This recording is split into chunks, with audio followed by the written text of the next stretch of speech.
Ashley, and along with my partner Johnny, we're renovating this 18th century chateau in southwest France. Join us as we hunt for treasures across Europe. For our antique shop and art gallery, taste the region's gastronomical delights. Anchovy, peppers, and olive. Create our own recipes from our land. And bring Chateau de Lomenie back to life. All under the watchful eye of our sausage dog Abernathy and our flock of 9 naughty sheep. It's all about art, antiques, food, and farm life in our French chateau. Come along and experience the art of French living. Hi everyone. So in 2 days' time, my darling Ashley will be leaving the chateau to go and do a scout on location for a TV show that she is producing. Now, a lot of people do ask, what does Ashley do for work? And also, what do I do when Ashley's away? So I thought I'd take this opportunity to spend a few minutes, talking about Ashley's work and what I actually get up to here at the chateau. So for those of you that don't know, Ashley is an executive television producer. The job that she goes away for every year, it's for a TV show called Alone, and it's on the History Channel. And basically it's a survival show. They take 10 contestants in the survival industry and they basically scatter them, usually in very hostile, rugged terrain. And basically it's last man standing. If you haven't watched it, check it out. It's a show, I think she's been doing it, oh dear, I can't remember, but for many, many years. So I always get really worried when Ashley does this. It's something she's really passionate about and she's very good at it. But because it's such hostile and so cold and so extreme and, you know, mosquitoes, the images that she sends of these amazing grizzly bears with cubs right outside her little log cabin, I mean, that is probably the most dangerous time to ever stumble across a bear when it's with its cubs. So of course I worry so much. And, you know, her team, it's basically about 10, maybe more, 15 survival expert guys that are ex-military or survival experts. So these brothers have got her back and that makes me feel a lot better, I must say. Sometimes they're in such remote locales that the only way to actually extract these people that are having trouble or just maybe had enough is sometimes very dangerous. It has to be via helicopter or boat. They choose these locations. I was talking to Ashley just earlier about it, and I think last time that she went away, it was like minus 20, 30 degrees. That's how cold it actually gets. So that's a little insight into what Ashley does. And the reason why I'm telling you this is because when Ashley is away, of course, I have my work here cut out for me anyway. You know, nothing changes. I always try to make time to do a little gift for Ashley.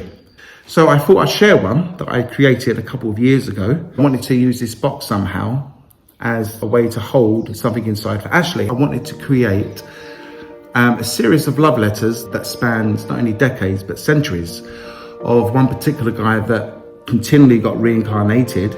And in doing so, somehow, magically, he was able to find his lover again, who, of course, also got reincarnated. And I thought, what a lovely way to present a documentation of love letters that he wrote to the same woman, but in different lifetimes, under extremely different circumstances, and obviously with different personalities, so that the letters would vary. The letters would never be the same, the handwriting would be different, the paper that he wrote upon would be different. So it's been a while actually since I've looked inside this box, but they basically range from the Ottoman Empire to people that sadly lost their lives on the Titanic, and I think there's also the Great Fire of London. So let's take a look at this one here. So basically this was during the height of the Ottoman Empire, with the bloody war between the Turks and Hungary, etc. This gentleman that is a fictional character is writing to his sweetheart called Justine, and him and his brother were just farmers. That's the little backstory to these guys. They were just farmers, and they were both brothers, and they had a small little farm, and of course they had to go to war, which they happily went, but in doing so they both left their sweethearts behind. So unfortunately these guys do get captured and they get locked into a very nice, dirty, manky, danky dungeon. I'll have a little read and see what lovely things they have to say. So he's writing to Justine that he is now imprisoned, and he is trying to support the war from the Hungarian side. And he's talking here about the Transylvanian Saxons, how they were overthrown and there was a lot of bloodshed. And eventually it just goes on to the fact that these poor guys were imprisoned in this horrendous tower. But somehow they was able to get these letters out because somebody took pity and promised that they would send these lovely love letters. So words cannot express how starved I am for your love. From time to time, I do write short stories and I love poetry. And this was a lovely little exercise to stretch my imagination. And the letters do carry on saying that they think there's hope. They think that maybe things have changed. They have no idea what's going on in the outside world because they're imprisoned. But then starvation kicks in and their handwriting gets weaker, but their love gets stronger. Unfortunately, these guys do not make it out. However, do not be dismayed, because one gentleman here does get reunited with his love when he gets reincarnated. So now we jump forward to London, England. Here it is. I think this is the one here. It's funny now, I really remember, I really did love this project. It was so much fun. So this is a letter here, written from Holborn, London, the 4th September, which of course was the Great Fire of London. And this poor man here is saying that it's only Thursday here and already its crazy fire has ravaged my city streets for 3 whole days. Everyone is exhausted from working around the clock to try and contain this beast. My only joy comes from knowing that you are safe in the Highlands. Pray for us, please. We need all the help that we can possibly get. My poor, poor, dusty London town. I'll wait your reply, my dear. I must go now and assist. Love you times infinity. Your Charles. Do not be dismayed, because this gentleman is reincarnated, and I'm going to find his next love letter. So this little story was created around the sinking of the Titanic, and I done a little bit of research and I was able to find things like newspaper articles from that time, 782 dead recovered. Of course, I think it was a lot more than that, wasn't it, that actually lost their life, poor things. So there was that little bit of documentation. This one here was quite interesting. This is a photocopy that I took of an image of one of the menus on board. And in the correspondence, one gentleman actually, made reference to the food that he was eating, etc.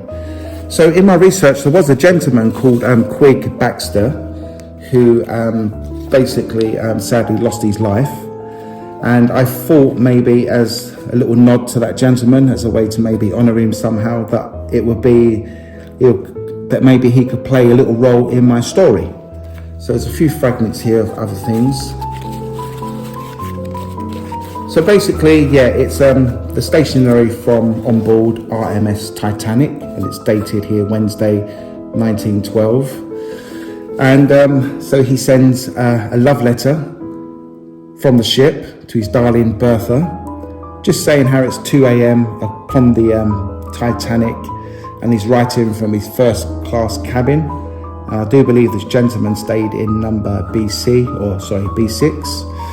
And it's just basically everything that he's, all the people that he's met, the wonderful experience he's had thus far, and of course how he is longing to be reunited with his sweetheart in New York City. Very tragic that this poor gentleman never got to finish his journey. So yes, that's actually just a little slice as to what this box actually contains. Just in looking through them again, I remember there's a love letter that actually comes from Vlad the Impaler, and then it jumps forward to 1916 in France with more love letters, and then I think it concludes with a contemporary poem. And I must say that actually, in reading it out loud once again, with just the details I extracted, it did come across a little bit morbid. It's actually not. It's more the content, which is quite lifting, and a little bit tragic, of course, like Romeo and Juliet, perhaps. But I think the moral of the story for me was the fact that, whatever we go through, hopefully life somehow will give us a second chance, whether that is through reincarnation or it's for our own destiny that we create and carve. So that was the whole point of this, for want of a better word, exercise. And it really was a really fun project to do, I must say, just to sit there and try to place yourself during these events and what might be going through your mind. And of course, that ache and longing for your loved one. So thank you so much, guys, for indulging me and allowing me to share this with you. It's just a little slice of what I do when Ashley's away. And to all you romantics out there, please remember, true love never dies. Well, after several days and 7, yes, you heard right, 7 flights, I am finally at my quarantine destination, and definitely makes me appreciate my French life. But anyway, this week's vlog, we are going to take you to Ile de Ray, where we spent the last few days before I left.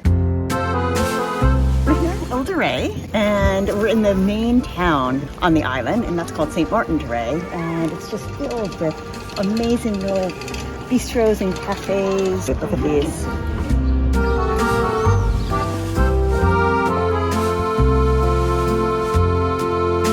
Ile de Ray is a fairly small island, and it's just beautiful, sort of wild ocean and vineyards, and it's also famous for their salt marshes. There are several different villages. I think it boasts 2 of France's most beautiful villages. And as you walk down the little whitewashed cobblestone streets, they're just, the flowers and the roses are just incredible, and it's just the most picturesque place you could ever imagine. And the other thing I want to mention, and I want to find, is they're famous for ice cream. There's one place in particular that has every flavor, including Oyster Ice Cream. Apparently the ice cream here is the best in France. I spot an antique shop just over there that we're going to go check out. How sweet is this? Johnny laughs at me because I can't go into a brocante without coming with some sort of piece of porcelain. And of course, what do I see? I think that's just so sweet, though. It's cute. So sweet. Oh, and look at this beautiful little coach car. Love this.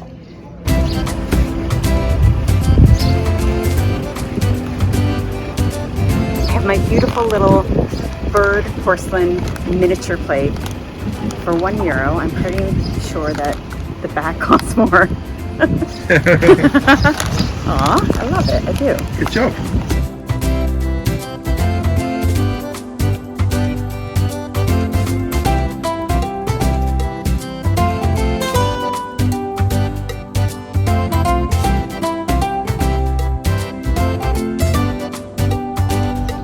We have a tired Abernathy. Poor thing has been walking, and he hasn't even been to the beach yet. COVID made my little boy slightly lazy, didn't it, darling? Aww. Back on the beaten track now. These are my dream planters, right here. If I could find these and put them in front of Picasso et Lum's Antiques Emporium, oh, wouldn't they look amazing? They're beautiful, aren't they? Unusual. Really, really love those. Bistro style. Yeah.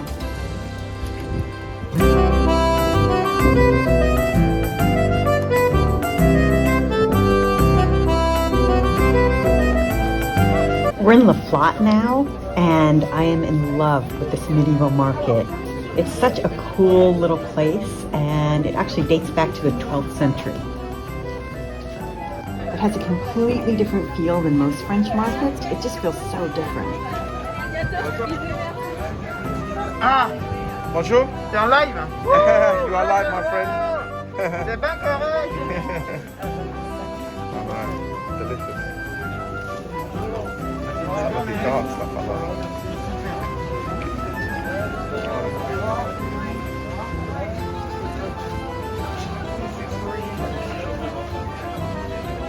Yeah. So what have we got here? Right here we have amazing looking tapenade.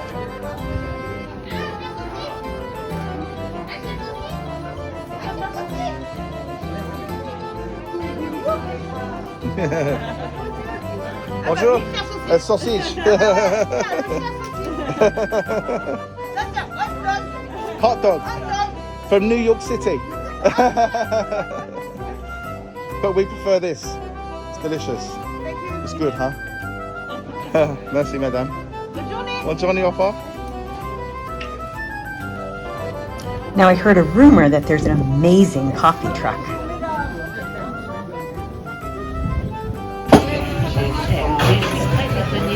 So this has put a smile on your face, all these lovely coffees. Espresso, s'il vous plaît. Et cafetière.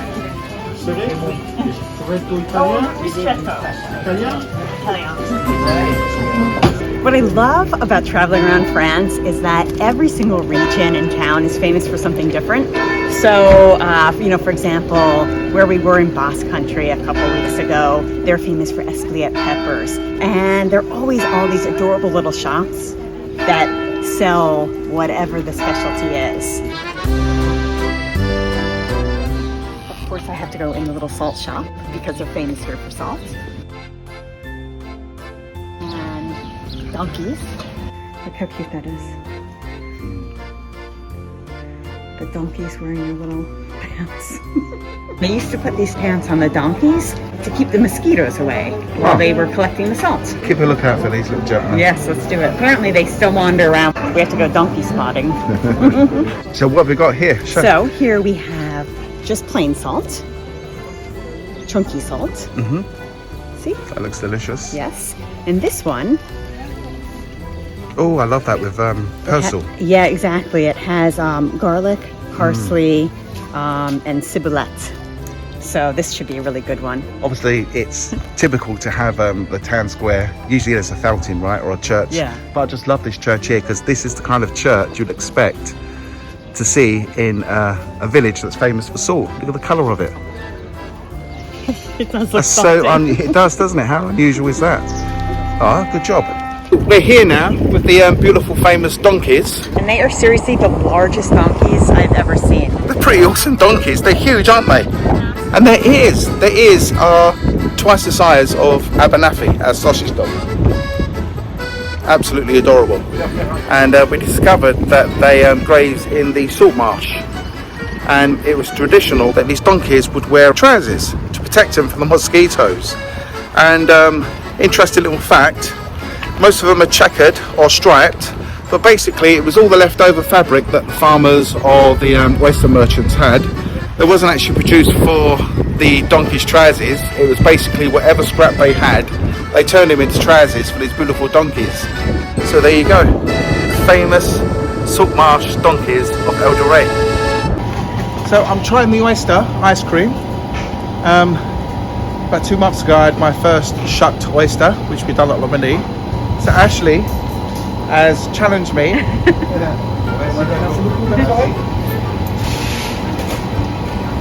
I mean, there's caramel here, there's pistache, there's rum and raisins, which is my go-to.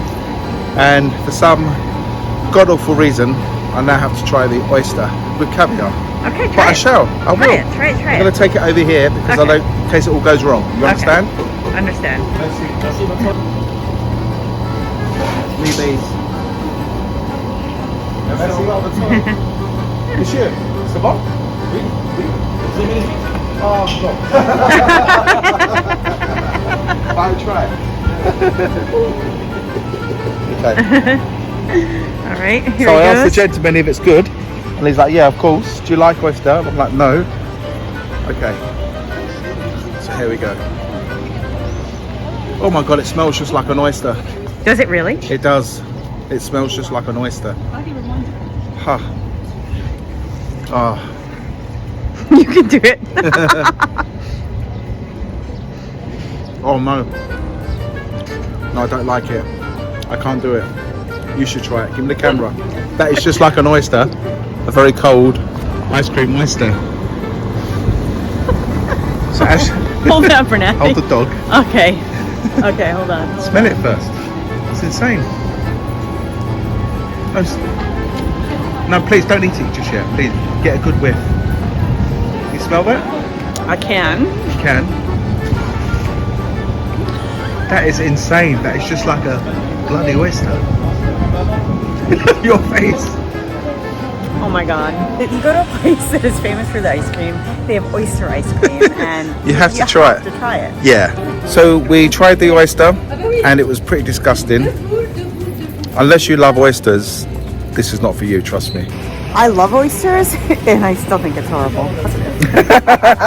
Anyway, I'm going for the chocolate now. I Okay, think. let's do that. Yeah, All okay. right. So this is their delicious ice cream menu, which of course is extremely varied and probably very, very pleasant. Oh, they've got mojito, actually, look. Caramel fleur de sel, which I think I might be going for. Oh, I wonder what souvenir de Venice is. Show me. This one.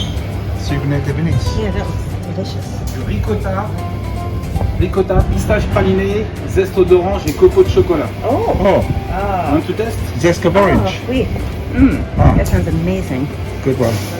So Ashley's got a little taster of this one here. Souvenir de Venice. How messy. To wash down that horrible oyster. That's nice. Is it good? Merci, monsieur. Merci, au revoir. We have just had our oyster ice cream, which was absolutely vile. Honestly, it's almost like drinking frozen seawater. I mean, it is like drinking It was frozen like sorbet seawater. of seawater, wasn't it? Oh, no. Anyway, but we tried it. We tried it. We took one for the team. We did. We did, didn't we? He was a very good salesman. I said, is it nice? He's like, oh yeah, it's delicious. You must try it. Anyways, so what have you got there, my love? So this is called Venice ice cream, and it's chocolate chunks with orange and vanilla, and and pistachios. Okay. Can I Taste try it. it? Yeah, I Yeah. would love to. Oh, I can still smell that in my nostrils. The Ooh, yeah. Nice, right? It's much more civilized, yeah. Much That more. one. And I've gone for the normal caramel, salted caramel. Can I taste yours? Pardon? I have not even tried it myself, but you may. Oh, why is this so funny? I don't know, but I'm gonna have to trade with you. Pardon? I'm gonna have to trade. So Oh, okay. taste it. Isn't Okay. this funny? Isn't this cute? Salted caramel. Why is this amusing me so? Oh my Is god. it good? Thank you. Oh, that's really good. Yeah. I've not had salted caramel ice cream before. That is Alright. amazing. Yeah, really, really good. Really good. So I'm quite traditionalist, albeit I've not seen this anywhere, have you? Before? Salted caramel, of Yeah. course. Yeah. Of course. But that's one of the best I've had. Is it? And this place, this ice cream shop, is seriously what's supposed to be one of the best ice cream shops in all of France. So, my hair's sticking. Oh, It's okay. okay. It's okay. So it's the end of the day. We've probably got it's maybe been very rainy. 40 minutes before we have to head home. Otherwise, we get arrested by the gendarmes. And we've just had a really nice tapas with a bottle of wine. Yes. And I just love this. We're sitting on the bench. There's a lovely view behind us. Seagulls are here.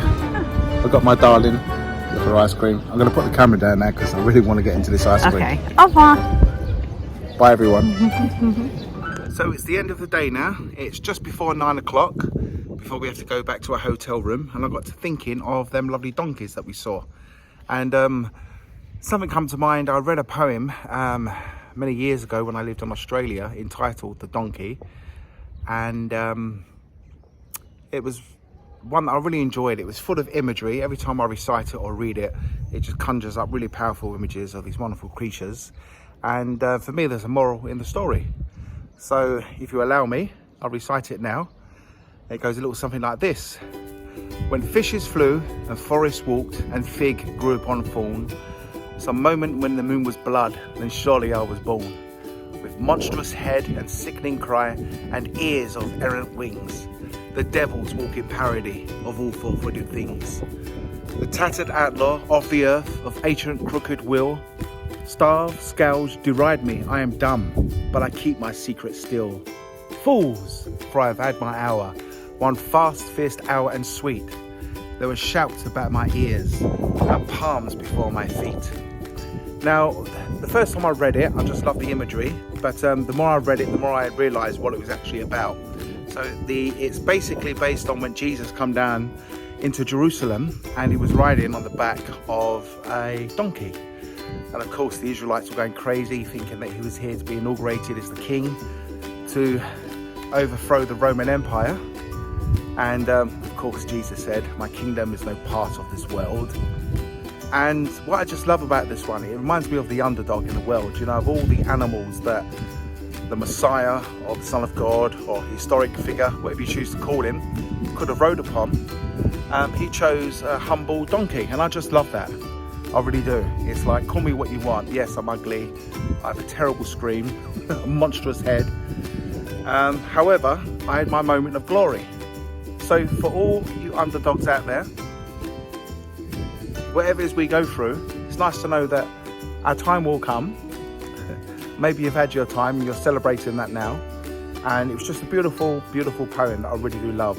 I can't actually recall who penned it, but I will put that in the link below.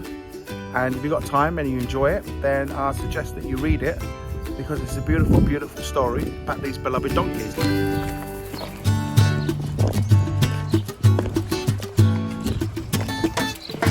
Bubu's very excited to get home because he knows he gets a little treat. And this dog pretends that he's old, pretends that he's wants to be carried everywhere. But as soon as we head home, look at him. Bubu, what do you think of the donkeys today? In fact, while we're just walking home, which is more or less just round this corner, there was one time many years ago, he had a confrontation with a herd of donkeys, and they almost squashed my little boy. But this little boy stood his ground, and he's here to tell the tale today. The donkey slayer himself, Abanavi Anchovy Adams. And we call him Anchovy as a nickname, and maybe in our next vlog we'll talk about that, because it's a very sweet little story about another little village dog that's in Peasonaz that he befriended. Okay, this is home. So have you had a good time? An amazing time. Yeah. So what's in store for you in the next week? Well, next week I am headed to polar bear country for 3 weeks. 2 of those weeks I will be stuck in a hotel room in quarantine. So this is sort of my send-off, and it's also my birthday week. So. Happy birthday, darling. Thank you. Good night, everybody. Thank you for joining us, and we'll see you soon. If you enjoyed this episode, don't forget to subscribe and hit the like button. And for exclusive videos and behind-the-scenes tours, check out our Patreon page. As always, thanks for watching.